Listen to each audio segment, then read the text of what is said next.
How many of you, so just for me to get a sense of the crowd, so how many of you here are originally from Hyderabad? Okay, never mind the question. How many of you here are working professionals, working in a job? Okay, how many of you here are students? Anyone here? Okay, you're a student. That's fine. Shit happens. That's okay. How many of you here are startup founders by any chance? Okay, cool, great. I'm not asking anything because I know that you own the place. So, all right, wonderful. So, here's what we're going to do for this evening. I would love to read the introduction of this book, not because it's my book. Frankly, my biggest motive for doing so is to help you recognize, if you haven't already, the importance of money and the importance of taking ownership of that money. And I'm speaking to all of you, irrespective of your age, of your income, of your status, of how deeply you are already invested with your money, or how you have never thought about it, or you've made mistakes, whatnot. And with that, the intention will not be for you to buy the book.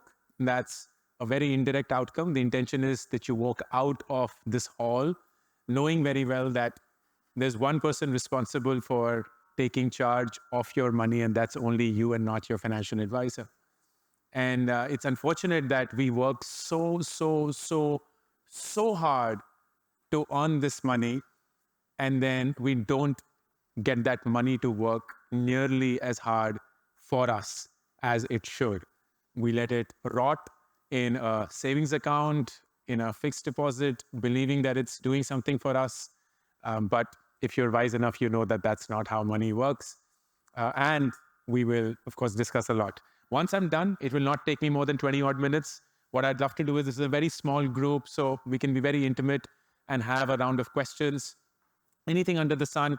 I'm fortunate to have played multiple roles in life, so I can give you my own perspective of what I've learned, whether as a founder, whether as a content creator, as a parent. I love talking about parenting because I don't know anything about parenting. So we're learning as we are acting, and our kids are the experiment that we are experimenting on.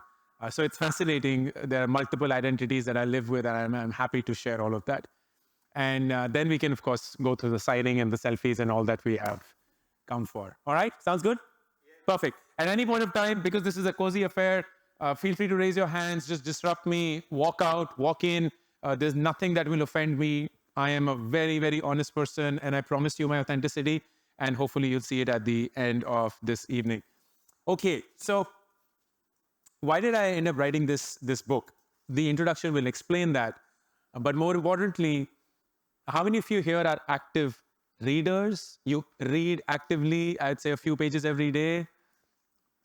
Okay, a few of you. How many would like to read? What do the others want to do in life? Okay. All right. Any one of you who actively, yeah, exactly, right? Which is fascinating, by the way. Huh? We can have an entire evening dedicated to that. Last, no, not last. Today is Tuesday or Wednesday. Today is Tuesday. So every Monday we have a team catch-up call. We are a completely remote team, and we work asynchronously. So every Monday is the only time when we all come together for a 1 hour call.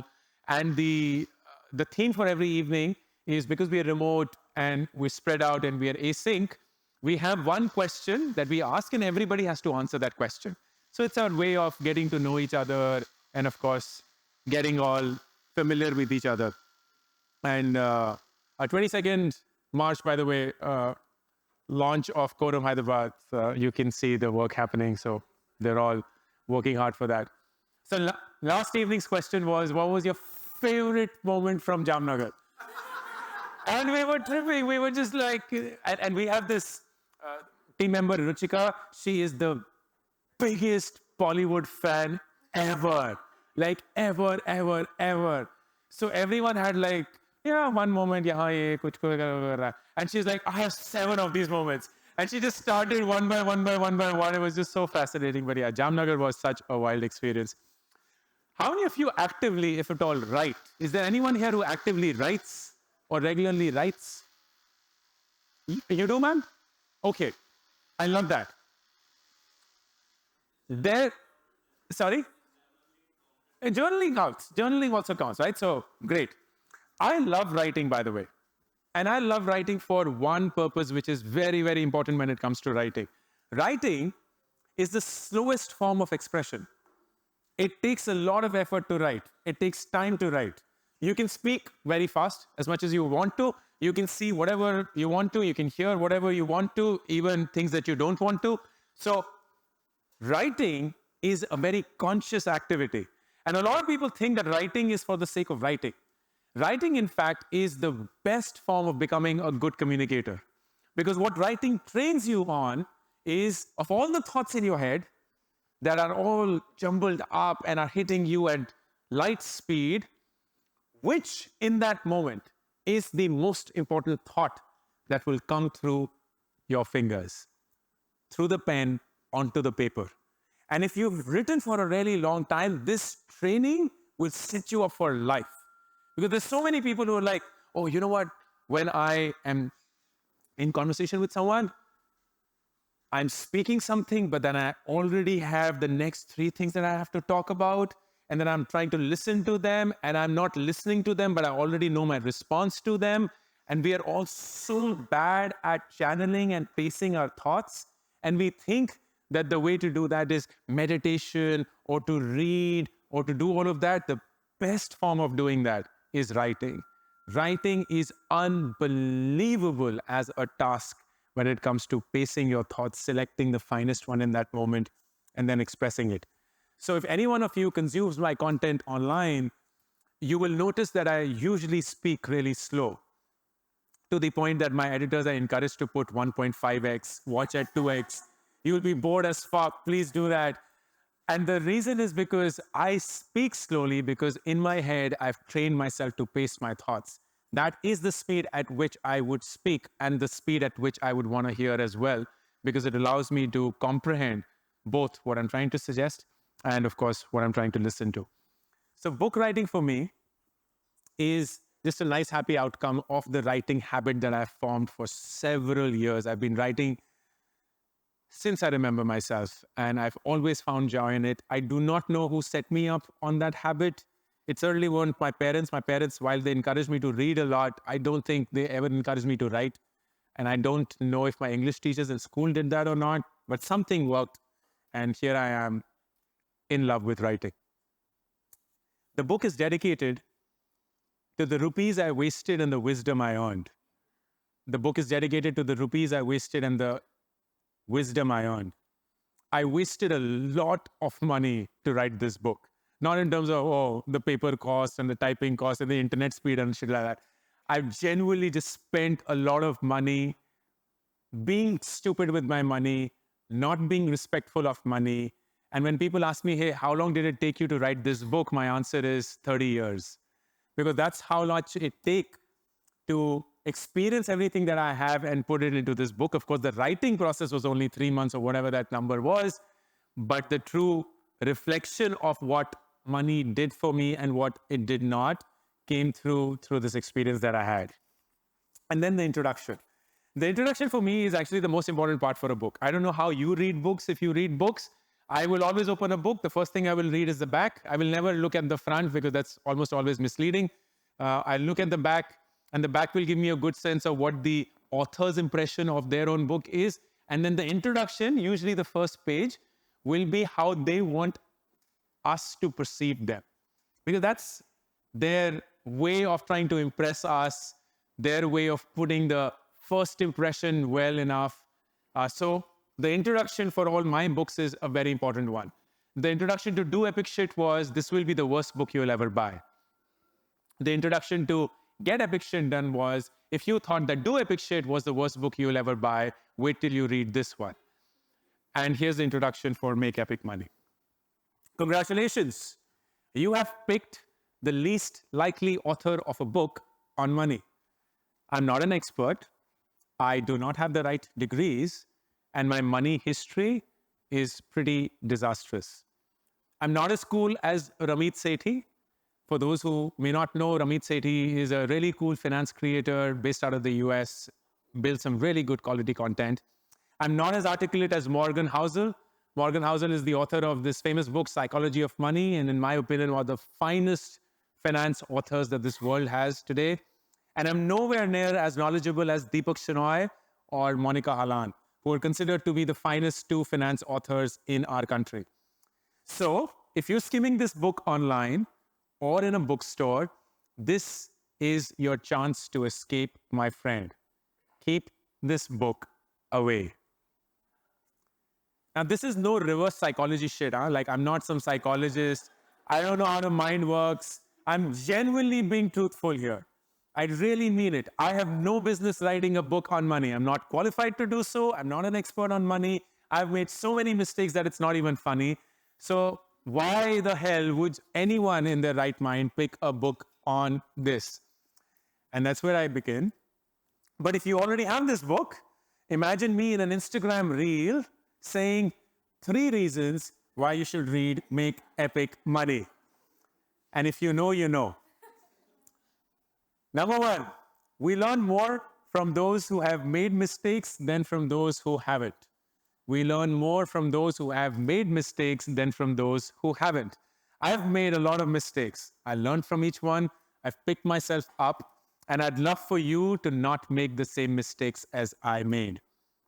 Number 2, I wonder why most books on money are so complex. They're technical, they're intimidating, they're long.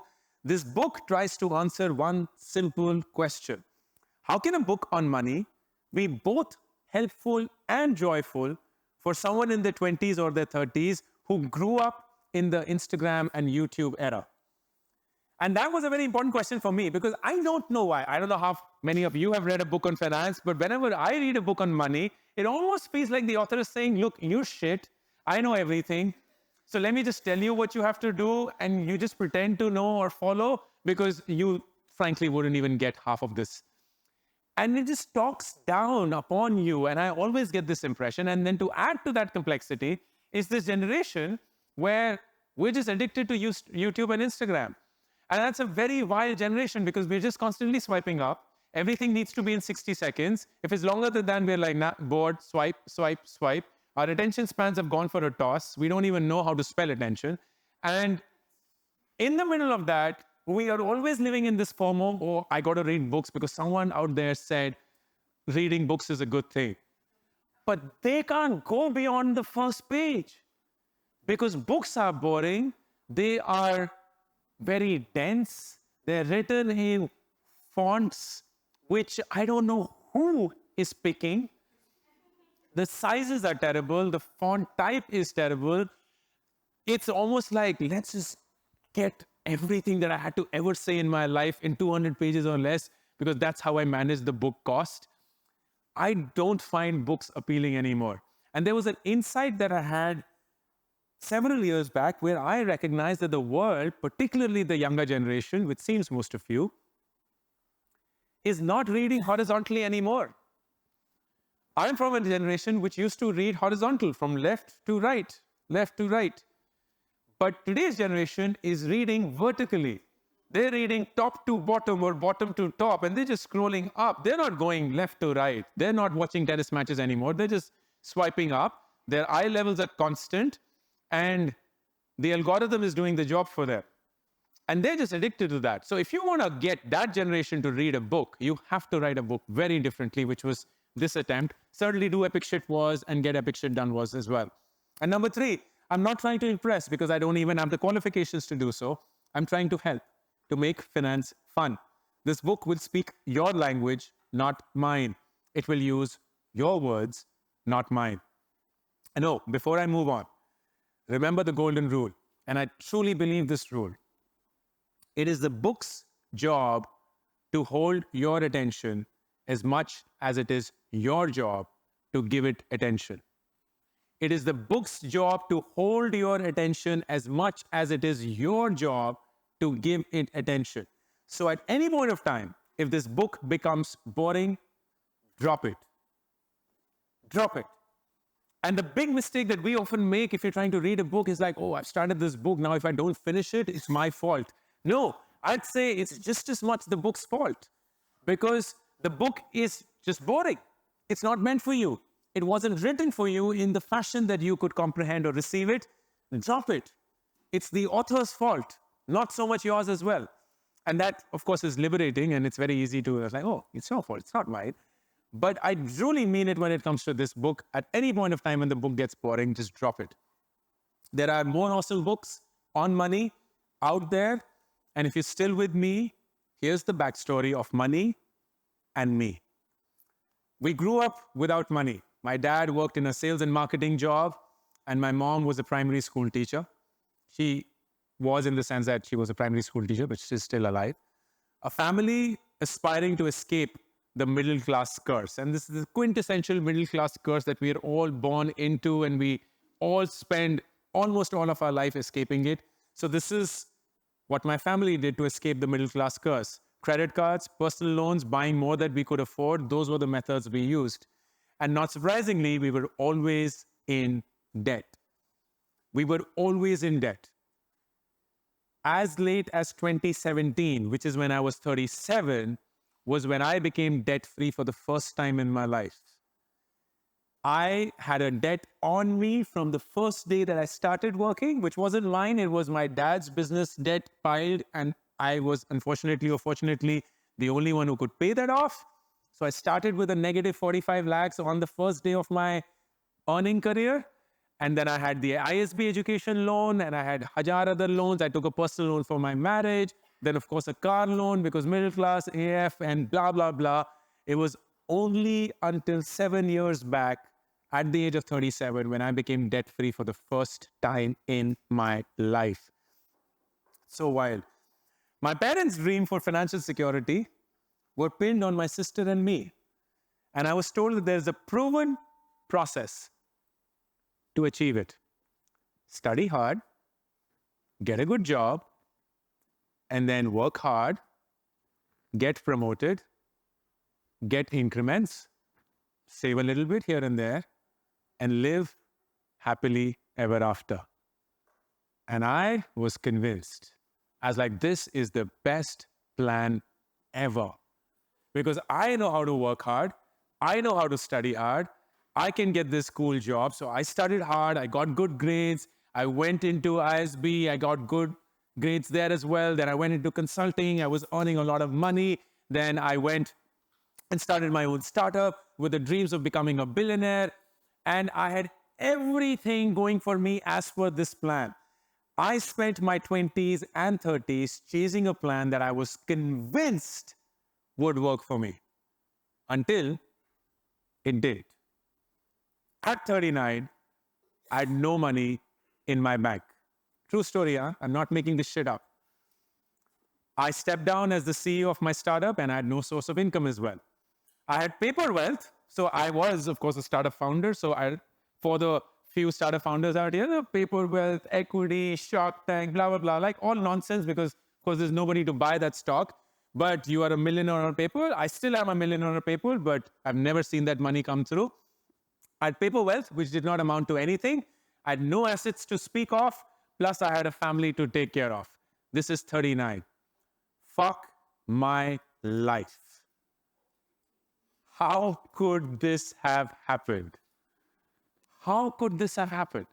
Here is a person, went to the finest schools in the country, spent time with the brightest minds all around, had the best exposure possible, was surrounded by everything that could tell him what the right thing was to do. And yet, here I was, at 39, no money at all, and no idea how I arrived here. I reflected, I read, I listened, I thought, I deciphered, and that's when I figured that no one, school, college, parents, no one had taught me anything about money. All that I had been taught was how to earn a livelihood. I'd been taught how to earn a salary, I'd been taught how to work, I'd been taught how to earn money, but nobody had told me how to make that money work for me.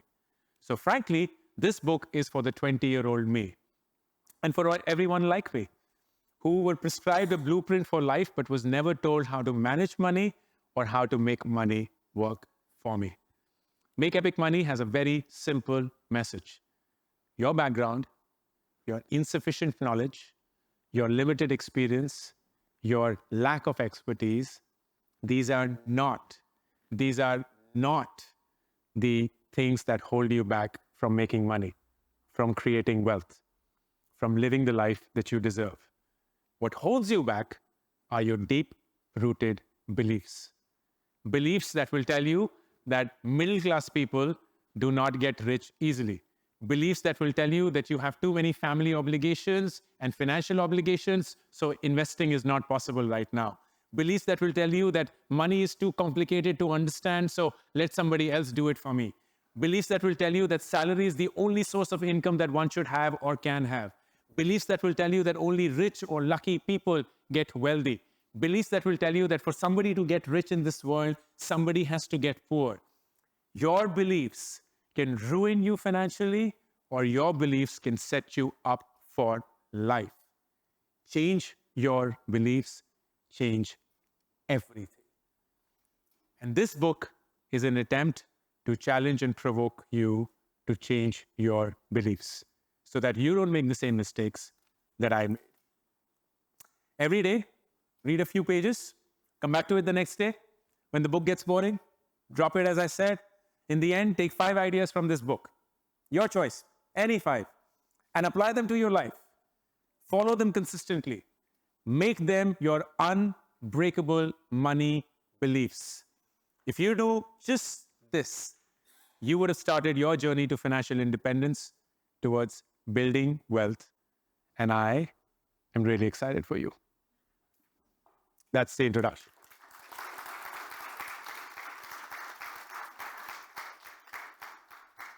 Thank you. When you read such an introduction, it should be aptly clear whether you want to buy the book or not. And as I said, I'm not here to promote the book. I'm here to provoke you to recognize, if you hadn't already, that money is a very important part of our life. Not because it can buy things, not because it can buy you that fancy car or that phone or that shoe or that vacation or anything that you wanted. The biggest thing that money does is it buys us our freedom. It gives us our freedom. It grants us our freedom. Freedom to do whatever we want to do and live our life the way that we want to. Freedom to decide, should I want to work or not work? How many hours do I want to work or not work? What kind of people do I want to work with or not work? Where do I want to stay or not stay? Where do I want to travel or not travel? The choices that you get to exercise. Do I want to eat shit food or eat really healthy food? Do I want to work with the best professionals that will guide me in everything that I do, or listen to half-baked advice? How do I want to live my life? Money grants you that choice, that freedom. And for the longest time, I didn't see money for that. I saw money for a way of just buying things, buying possessions, trying to show to the world that I've arrived and that I am successful and I'm rich. But now I recognize that that was such a big mistake. Because what money gives me today, and I earn more money than I can possibly know how to spend, is to grant me the freedom to live my life the way that I want. So I today work for less than 20 hours a week. We travel for 1/3 of the year as a family. We stay in a lovely home. We don't have any other assets. We rent our car. We have no aspirations for anything material. We wear very normal clothes that are comfortable. We eat really, really, really good quality food. We take care of ourselves. We spend on experiences that we love, that we would chase. We spend on books. We spend on education. And we are absolutely thrilled that money does not have any power over us, nor do we have any power over it. We have a beautiful symbiotic relationship where we respect money for what it does for us. Money respects us for how we treat it, and we couldn't have it any other way. It took me 40 years to get to this point. And I know that if I was taught and trained by the right mindset, I could have gotten here much earlier. And I've seen people get to that point much, much earlier. So my attempt with Make Epic Money is just to introduce that mindset to people. Whether you use this book, you use any other book, you use a content piece, you use a mentor or a guide or an advisor or anything, doesn't care, doesn't matter. What matters is that you choose to take charge of your money, because it is an important aspect of our life, not to buy, but to grant us our freedom. Perfect. 8:23. That's what I had budgeted for. I'm not leaving. I'm here. I'd love to now open the floor for questions, anything at all. And we'll, of course, start. Thank you so much. 2 questions here as well. Okay. Yes, sir. You raise your hand first, please. Okay, I'm an entrepreneur. Yes, sir. I don't have any loan. Okay, great. Currently, in my business, I need for my working capital. Yes. So, technically, there's a debt. Yeah. Because you take a loan from the bank for it. Sure. So, when you said you're debt free, in my head, what do I think? Am I debt free or I'm still having? No, you're debt free. I would not call working capital as debt, because what you're doing is you're rotating the money and you have a very clear arbitrage. So it's not that you're giving money to buy something that's not making money. Because if you had, say, a business loan that you would have used to buy a Jaguar, not to suggest that you don't have, you almost look like you have, then that would be like... You have to face reading? Dead, huh? You know, people who don't have money, like, no. So that would be, of course, debt.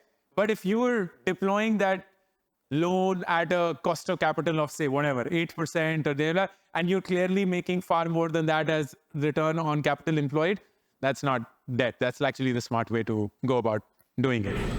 One more question is, Please. When you said at 39 years, you were like, no money in your bank. And now today, what you described the life, that whatever money, experiences, blah, blah, blah. Yeah. So how many years did it take you to do that? I'm 44, so it took me 5 years. It took me 5 years to get to this point. Yeah, but the beauty about Make Epic Money is that it doesn't say how much money it is. Hi. And what I love about that is everyone has that. So my favorite question about money is, how much money do you need in life? And it's shocking how many people don't have that answer. The reason why it's shocking is, if you don't know how much money you need in life, you're never going to stop. It's like running a race where you don't know what the finish line is. You're never going to stop. You can, and that may be a joyful journey for some. It certainly isn't for me, because I don't want to keep chasing money. I would love to know I have reached the money that I need to spend on everything possible in life. And now it's my choice of what I do with my time. I could still spend it on making money, or I could spend it on spending that money, or a combination thereof. But I now know that I have no pressure of showing up to make money. So my work now could be immensely joyful, where I don't have to slog it out for that salary or that business income or anything else and be under that stress, oh my God, we don't have money. Which, if you don't know how much money you're chasing, you will never, ever know. And all of you well-meaning people, like, it's a mathematical calculation. It's not some, when I ask this question, it's fascinating. I'm like, hey, how much money do you need? So I get these 2 extremes. One extreme, at least 400, 500 crores. I'm like, bro, पता है कितने पैसे होते हैं वो? Like, देखो, 1 crore पे खर्च करने आते हैं. And then there's this other spectrum, which is like 10 lakhs. And like, school की fees नहीं होती है आजकल. So it's so wild to me that people are living in these 2 things. हाँ, they're like, यार, हमें fight नहीं मारने की कितना पैसा चाहिए? आप इतना दे दो कि सोचना ना पड़े. And the other one is, नहीं ना, हम मतलब हमारी needs ही क्या हैं? हम तो बस यही है. And neither of these 2 is the right way of living life, because that 400 crores is insane pressure. I don't know if I'll ever get there, and I don't want to. And the 10 is like, no, you'll just be cribbing your entire life कि अरे उसको देखो, उसने ले भी ली Jaguar और हम यहाँ ही. And the right approach, and I made a video on this, and it's one of the better received videos on my channel, which is how much money you need to live life. Like, I know that answer. My answer is 21.7 crores. I know that answer. I've known this answer for nearly 15 years. I know 21.7 crores is what I need to live my life forever.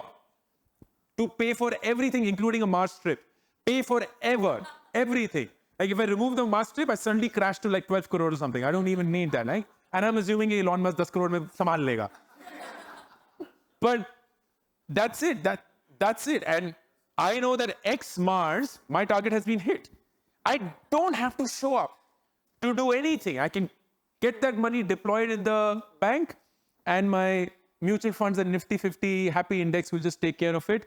And I do not have to take any risk in life to be at that point. And it's such a liberating point to be, because now I know that whenever I show up and any money that I earn, there was no pressure to do it, and I'm doing it genuinely for the joy of it. So, So this question that I want to ask, it's a little weird question, but this question I ask you because I believe that you have experienced these things in life. sure. So, like I have seen a lot of things in life in terms of work and everything, and like for the last couple of years, I have been into the stocks and everything. So there are two things. One is that all my life I've slogged so much, like 8 hours, 10 hours a day for this factory, that factory, and all. And now for the last 2 years, I just like hit a button and I make more than I would make in the entire year. So the first part is that I feel guilty sometimes that I don't do anything and I make more money than most people. And the second part, which I have started feeling lately, is that when I'm sitting in front of the computer and I'm doing what I do, say 2 hours, 3 hours a day. So I have started feeling that like I'm not doing enough in my life. It's okay that I'm making money, but what do I do with my time? Like, I get it. yeah, because I'm sure that you would have done that when you were there and doing this. Sure. Did you ever feel that you're not doing enough with your life? Like you could be something, someone, but you're not doing that because you're just sitting here making money? I don't know if I'm putting it right. No, I get your question. I get the sentiment of the question. What's your name? My name is Ankit Jalu. Ankit. Fascinating question, huh? Thank you so much for asking that and provoking this thought in my head. So I'll answer the easy bit first. No, I don't feel this way. I don't feel that I'm not doing anything in life because this is a choice. No one's forced me to be this way. No one's forced me to live this life. It's a absolutely designed life that I have chosen for myself, crafted for myself. So the day I feel that I'm not doing anything in life, I can change this. And there's no compulsion to do so. Because I also know that I'm not addicted to it. I'm not like, अरे अब कौन मेहनत करेगा अब तो शेर के मुंह खून लग गया है. I'll just chill and be like making all that money. None of that is there. I can work as hard as anybody if I want to. And then if I choose not to and work smart instead, that's absolutely my choice. But at a broader question, what I recognize is that there is this, and this is particularly our culture, huh? And I don't mean this as a disrespect. Our culture thrives on hustling and suggesting that without hustle, any privilege that comes to you is guilt laden. If you're not hustled, if you're not worked hard and you just got something, bro, then there's like, no, you lucked out, kuch to tumne jhol machaya, kuch to aisa kiya, vagara, vagara. And the reason is simple. The reason is because in our parents' generation, the surest outcome in life was attached to hard work. It was just the surest outcome. So you study hard, you get into the IITs or you get into the AIMS and you get into the law schools and whatever, life is sorted. And then you have to work hard and you work hard, life is sorted. And everyone else who did not work as hard, study as hard, they just dropped out of life. Then they had to hustle, slog and everything, but they really had to make that happen. So you saw very strong correlation between working hard and security, stability, and success. But the world then changed, and we're now living in a world where there is what I call immense knowledge leverage. I don't have to work for me to make money because what I would do is whatever it is that I know, make it into a fashion where I'm not renting my time, but instead renting my skill. And my skill can be rented as many times because it can be reproduced, but my time is constant and it's only in my own pocket and I have to then do whatever I have to do with it. And that is a big shift that is being experienced by this country for the first time ever. So we're going to go to this guilty panga. There's no escaping it. I can assure you that your kids, should you have them, if you don't have them already, will not feel this guilt at all. Yeah, they'll be not. Oh, trust me, they will not. They'll be working, making money, or perhaps you'll give them lots of money so they won't have to think about making money, but don't do that, but that's a separate conversation. They'll be making money and they'll be working for 2 hours a day and they'll actually think of themselves as smart.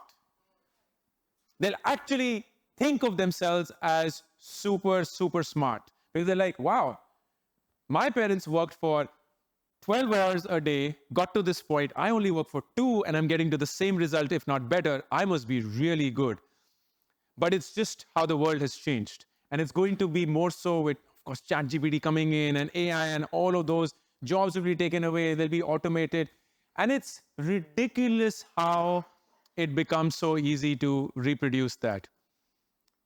The other thing that I learned is I am no one to ascribe value to what I know. I can only allow the market to ascribe value to what I know. Sorry? Yes. And well, I thought it was mine, but sure. I just came up with it right now. So I will never second guess myself. Like it is, my wife is my manager and we've been working together for nearly 2.5 years now. I cannot begin to tell you how many times she'll close a deal and then we look at each other at each other's eyes and we'll be like, what the f is happening? Like, how can we be making this much money for a 30-second reel? Like, how is this happening? Like, how am I earning for a 30-second reel more than what a brain surgeon is earning after saving someone's fucking life? How does this work? And there was a time I was really, really, really not on board with that. And at one point of time, I realized I am no one to prescribe value to what I know. It's the market's responsibility to prescribe, and it's for me to refuse or accept. For example, I will not charge anything from my educational institution to show up and give a talk because that's the value that I don't want anybody to attribute to me. I would happily do it, but then I choose where I speak. And I'm not going to go to some random Warikoo Institute of Management or some shit. And of course, I'll go to ISB and go to IITs and go to all those places where I feel that my time is worth it, but I'm not going to charge them. But if it's a for-profit organization, I'm like, you gotta pay because my time is valuable and I'm so heavy priced that I'm happy that 90% people are like, oh, it's not in our budget. And they go away feeling bad that they have to work harder to be able to afford me. And I am in my like, yeah, that's my self-selection. So I've gone past that. And I think it's just generational. And we will certainly get past that. Our kids will not experience the same thing. Yes, you're welcome, man. Yes, go ahead. Yes, use the mic so that everyone in the room. I am good. Abhishek here. Oh, sorry. I have to get back to sir because you had a question and you've been waiting. I'm really sorry. So can you use the mic, please? That'd be really nice. Hello. After that, yeah, you. Sir. Yeah, I have a stupid question. Yes. I agree in your most of the comments that putting money in fixed deposit is one of the worst possible thing. But taking you I'm so glad we are at a distance here. yeah, absolutely 100%. But I have little difference in opinion that when you talk of putting money in mutual fund, I feel it's crime. It's not worse of. Did you use the word crime? It's a crime of you with your money because the same thing you are giving a control of your money to somebody else who is enjoying all the benefit. And if he earns something, he throw a biscuit to you. Otherwise, if he lost, it's your account. So why one should put money in? I love this question, sir. You set such a brilliant agenda for the evening. Okay. I'll I'll just add it. Why I feel that what mutual fund is doing, he's not sharing all the profit he's booking in between. He's not sharing the bonus or dividend, anything. He is paying me on the NAV. At the end of taking all the mangoes, he is just throwing me the seed. Okay. So why we should do investment in mutual fund? we should invest directly in equity. You do not have to do a research. Take Nifty 30 or 50, best stock. You don't have to do the company research. Take that 52-week low, keep on investing. Whenever there's low, invest more. Perfect. What's Question that? I keep aptly on- clear. Very nice, sir. Yeah. Very nice. So I'm happy that we formed some middle ground, because I thought you were about to say mutual funds is a crime and fixed deposit is the savior. But what I hear you say is mutual funds are losers. Direct stocks is a better thing because you then stand to gain bonuses and dividends and all that. Great. So we are middle ground now. We're somewhere here. And my hope is you come all the way and hug me at the end of the evening. So let's start with, and at least have a seat, sir. So let's start with fixed deposits, and we'll clear the air. I have nothing against fixed deposits, but I hate them. Here's a simple reason why. Fixed deposits today give anywhere between 5 to 6%. If it's a senior citizen, maybe 7.5% or so. After you take away your income tax, which could be 10, 20, 30%, depending on your income bracket, you're left with anywhere between 4 to 5.5%. Inflation, which is the rate at which things become costly every year, is reported as 6% in our economy right now. That is the reported inflation. If you were to be really deep about it, most of inflation covers things that we have stopped spending money on. Cereals, rice, grain, wheat. I'm not saying we have stopped spending money on, but that's a very small percentage of our total expenditure now. Our larger expenditure is PVR and Quorum and restaurants and international flights and business class and blah, blah, blah, blah, blah, most of which is not represented in the inflation index. If you were to take that, which is called lifestyle inflation, it'll happily be 8 to 10% every year, which means when you put your money in a fixed deposit, it's losing its value every single year. So while it goes from 100 to 106, if it's a 6% FD, and you're like, oh, bro, wow, without any risk, I'm like 106 rupees. The cost of what was 100 rupees last year is now 108 or 110 or worse, 106. So your money has lost its value. And this will keep compounding. And the last thing you will know is your money, while higher in its value in the bank account balance, is much, much, much lower in its buying capacity or its purchasing power. That is why fixed deposits is not the way to invest. It's a way to protect. It's a brilliant asset for protection. So if you have parents who are old, they've got provident fund or gratuity or pension or anything coming in, please don't be like, "Arey, stock kharidte hain, Ankur Warikoo ne bola tha." None of that. Please park it in a safe asset, be a fixed deposit or a provident fund, whether employee or public, because they need the security of consistent returns, because they have stopped their income. They don't have that time span that you do to see that compounding. They need that money to spend to live their life. Now, what's the way to invest your money? And let's say, sir and I agree, it's the stock market. Now, within stock market, what do? You go direct direct stocks, or you go mutual funds. Here's my take on it. I am not an expert in picking stocks. I do not know anything about picking stocks. In fact, whenever I've picked stocks, somehow they've always gone bad. So if I pick a stock, don't ever pick that stock. That's a great sign. I can run the anti-Warikoo mutual fund and make shitloads of returns on that. I don't know how to read a balance sheet, and even if I do, I don't have the wherewithal of being an investor. And I certainly, and this is the more important thing, I certainly don't want to spend my time in managing my money. I want my investments to be passive, which means I know that they are growing on the side, and I just have to agree with what is the risk and reward ratio that I'm comfortable with. So the reason why I like mutual funds is there's someone 24/7 job to select the companies, or better, if I go for an index mutual fund, and I'll explain what that is, it's not even someone's job to pick those stocks. It's already defined by an index. They just have to replicate the index. And however the index is growing, I will keep getting those returns. In a way, and this is a very hard way of saying it, but I love the way that I put it. The day I buy a Nifty 50 mutual fund, which is the top 50 companies listed on the national stock exchange in this country, your usual suspects, Reliance and Tata and SBI and blah, blah, blah, blah, blah. I'm buying into the growth of India's top 50 companies at any point of time. Not just today, at any point of time.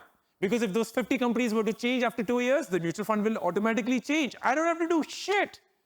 I have just invested, and the mutual fund is now replicating what those 50 companies are and will be in the future as well. And I am buying into the growth of those companies. Yes, it doesn't give you bonuses, it doesn't give you splits, it doesn't give you dividends, unless you've bought a dividend mutual fund. But what it gives are consistent returns. So here's numbers for you. And all of those who don't invest in the mutual fund, answer this question. If you were to invest in the Nifty 50 mutual fund for 1 year, if you were to invest in the Nifty 50 mutual fund for 1 year, what's the probability that you will make money? What's the probability that you will get a higher than 0% return? That you won't lose money? What do you think is the probability? It's 50-50. Okay, it's 50-50. It's like tossing a coin. That's gamble. I wouldn't do that with my money. I wouldn't be like, oh, heads aaya to paise milenge, tails aaya to paise gaye. Because that's like stupid. But now let's extend the 1 year to 5 years. If you were to invest in the Nifty 50 for 5 years, or historically, pick any 5-year period in the history of Nifty 50, any 5-year period, what's the probability that you would have made money? 90% is one answer? Sorry? 99? Anybody else? I would say absolutely. It's 100%. There has never been any period in the existence of Nifty 50 where a 5-year period has not yielded a positive return. But you're like, "Hare, Ankur Warikoo befku bana raha hai because positive return is shit. Why do I care about positive? 0% is not what I'm going for, and my FD will give me 5-6%. So let me improve the question. What's the probability that the Nifty 50 over a 5-year period would have given you at least an 8% return, which is beating the FD by a 2% odd margin? At least an 8% return. What do you think is that probability? Anybody? What's the probability that in 5 years, any 5-year period, the Nifty 50 gave at least an 8% return? It's 90%. It's 90%. Sorry? Perfect. So the average is 12%. And now let's extend it to 10 years. Any 10-year period, the probability that you will get at least 8% is 100%, and the average is 13%. The average is 13%. I personally love this because this is passive for me. I don't have to judge my intelligence, prove my intelligence, work on my intelligence. I give somebody the mandate. They take a very small percentage as an expense ratio, drive that mutual fund. I'm invested in the SIP, and I just blindly do that for 10 plus years, and I'm sitting on a 13%. This is just the Nifty 50, which is the largest cap and quote unquote the safest mutual fund out there. You start building a mix of mid cap, small caps, and you're happily looking at 18 to 20% average returns, which means your money doubling every 3.5 years, which means if you give it a 15-year period, your money would be anywhere between 16 to 32 times the original amount. 32 guna, 32 times in 15 years. I would happily sign up for that because for me, my time is best spent in earning this money or doing things that I want to do. And then I'm passively invested in mutual funds, in a PMS, in any place else. I have to ensure that the fee is low so that over time it doesn't compound.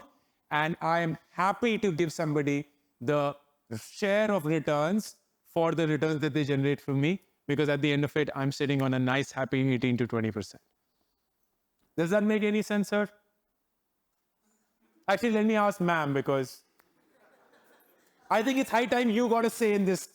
Unfortunately, with us, what happened in our journey of, we both have been working. So, like you said, you have loans, you have debts, and then whatever extra you save. So, when we started with mutual funds, invariably we lost money, except for companies like HDFC or let's say a Tata mutual fund.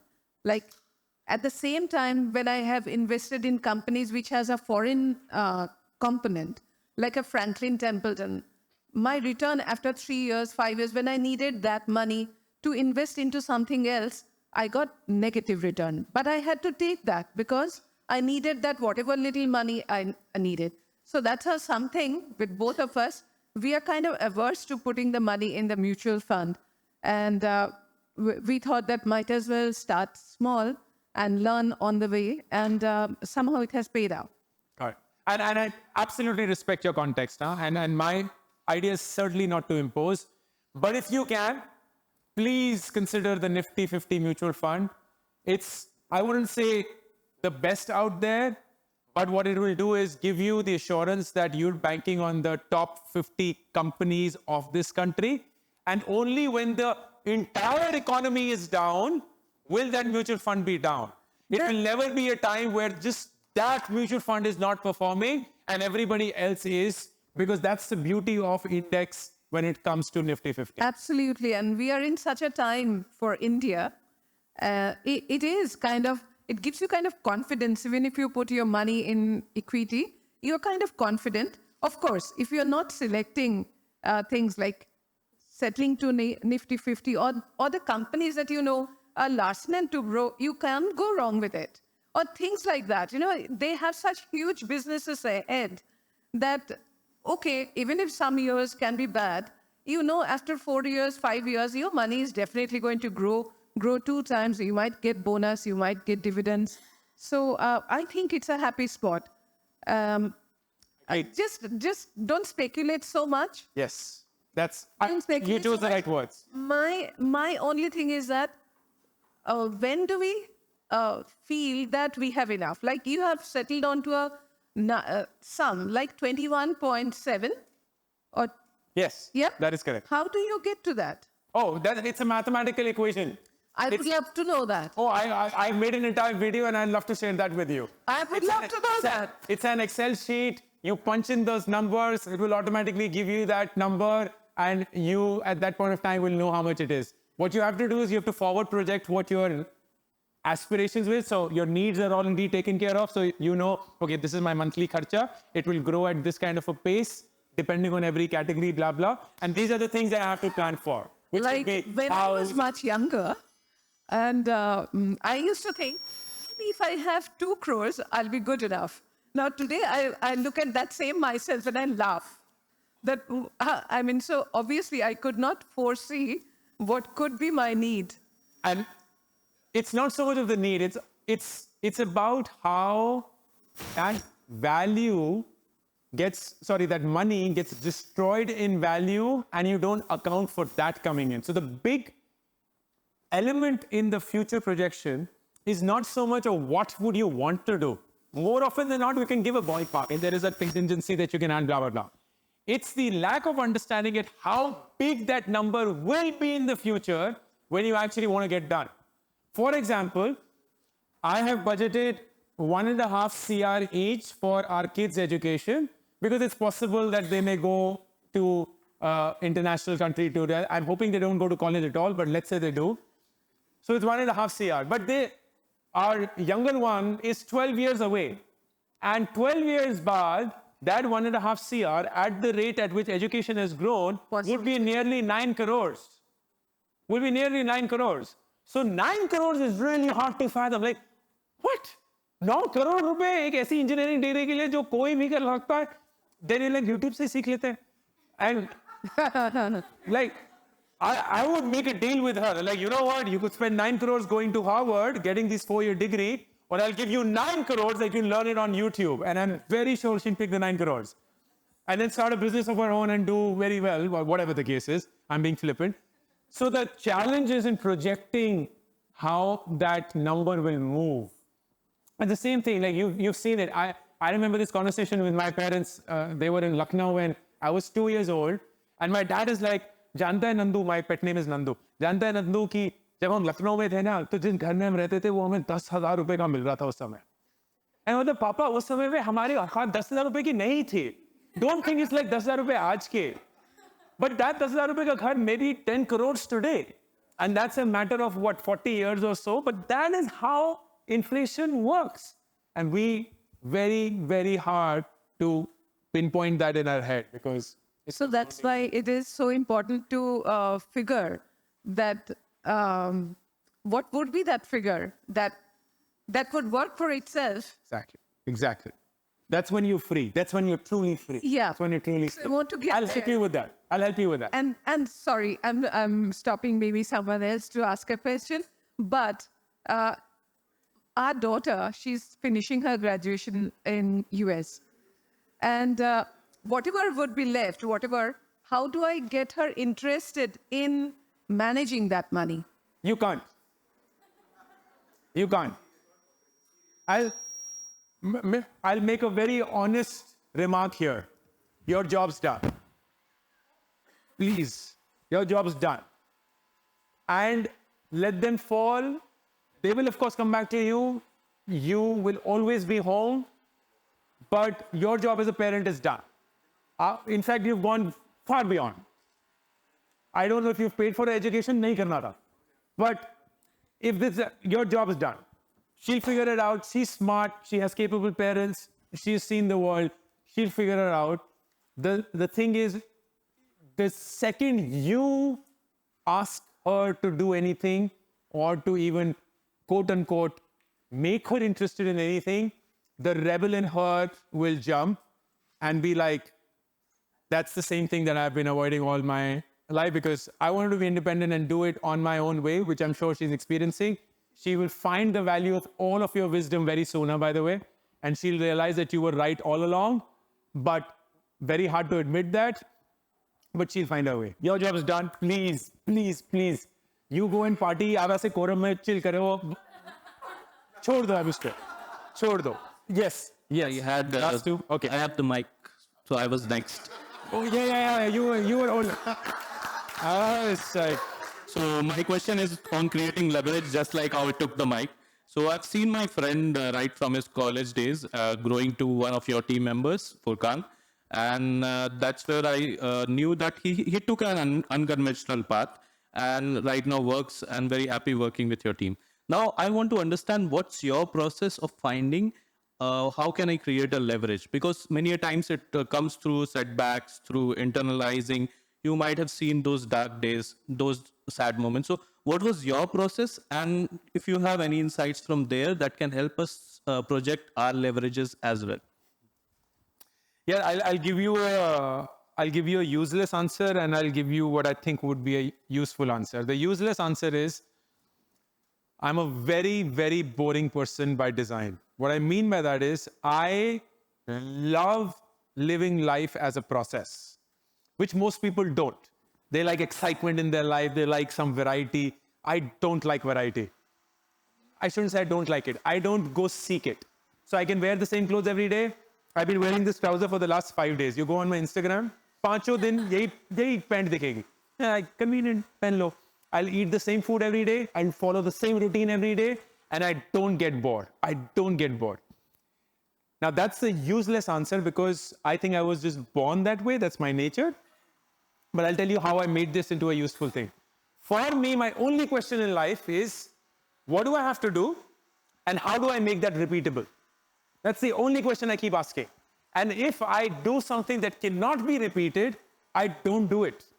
I just don't do it. So for me, for example, content. The question was not, hey, how will we hit X million followers? How will we get to this scale? No, it was, what's the frequency of YouTube videos I can very consistently produce every week? 3. What's the frequency of reels I can produce every week? 7. What's the frequency of shorts I can produce every week? 7. What's the frequency of newsletter I can write? Once a week. What's the frequency of a book I can write? Once a year. And I will just keep doing that. That's it. Just keep doing that. Just keep doing that. And life will just compound to take you to a place that you could not have imagined for yourself. I am a firm believer in that. We just get impatient because we're like, कुछ हो ही नहीं रहा, कुछ हो ही नहीं रहा, कुछ हो ही नहीं रहा, कुछ हो ही नहीं रहा. नहीं होता है, bro. शुरू में नहीं होता है. It only happens after time. And at 44, I'm wise enough to realize that. So I deploy that wisdom. But that is what it is. फितरत से मुझे repetitions बहुत पसंद है. और मेरी जिंदगी का सिर्फ एक ही सवाल है. Whatever that I do, whether it's fitness, whether it's content, whether it's entrepreneurship, whether it's even relationship, what is the repeatable task or activity in this? And I will just design a process around that and just add that to my routine. So everything will become quote unquote mechanical. A lot of people then comment saying, boring life hai, ye to bahut robotic life hai. How do you do that? But I wish they could see my life and see that it's not. But that's just the way it is. Yes, ma'am, there's a question and he's been raising his hand there. Lovely ask. Last. Saloni is like, last. Hello. Hi, Ankur. Hi. This is Monish. I'll keep the question very crisp. We're living in the Shark Tank era right now, and India's adding the most number of startups every day. Have you invested in any startups, high growth startups? Because now that is becoming a new asset class where HNIs or private equity investors are getting into. If yes, what due diligence did you do, or which platforms did you use? The answer is yes, and I regret it. And I'll tell you what I'm doing to solve that. So I make for a terrible investor. And the reason why I do say that is because I fall in love with the entrepreneur a lot more than I should. Because I've been an entrepreneur, I like, fight mar rahi hai. Dhanda thoda weak hai, lekin kar legi. So I have all these emotional constructs around me, and I get very emotional about it. And then especially if their background is, they have not from a great school, then like me opportunity deni hai, ye sab vagara vagara. And that's the worst way to think about it. I can do that as a mentor, as a guide, but not as an investor. So I made investments, I lucked out and I made money, but I could have very well lost all that money. And for the longest time, all of my capital was deployed only in startups, which is why at 39, I had no money, because all of my savings until then had gone into Nearby, which was my own startup, and other startups that I had invested in. Today, I invest in a startup, fine. So just like I mentioned to sir, passive investor, I've invested in somebody that I truly believe in. I love what they do. I know that they are in the pipeline of the finest startups that come out of this country. So my money is just deployed there. They then decide what I have to do. I'm just getting a nice, happy IRR. They are getting a 20% carry on this. I'm more than happy for them. And I have my hands off. My job then is just to earn that money, and their job is to deploy it. I don't get into their business. They don't get into mine. That's the way that I do it right now. The right way of evaluating businesses, and I'll just give you my 2 cents on that, starting with market size. The market is the market. Market is the biggest thing. The market is the king. The market is the queen. The market is the only thing one should care about. Not the only thing, but the most important thing. Followed by founders, because if they have it in them, that the DNA of resilience is very important. And the third is how much of their solution is centered towards the elegant problem that they're trying to solve, and how much of them how much are they in love with the problem as against the solution. I don't work very well with founders who are in love with the solution, because they're just blinded by the solution. Nahi, yahi chalega. But founders who are in love with the problem, they almost always make it. Always. Saloni, all yours. We've been very, very privileged. Ankur, you're all that was promised. Let's put it this way. Fantastic. One more round. Thank you, Ankur.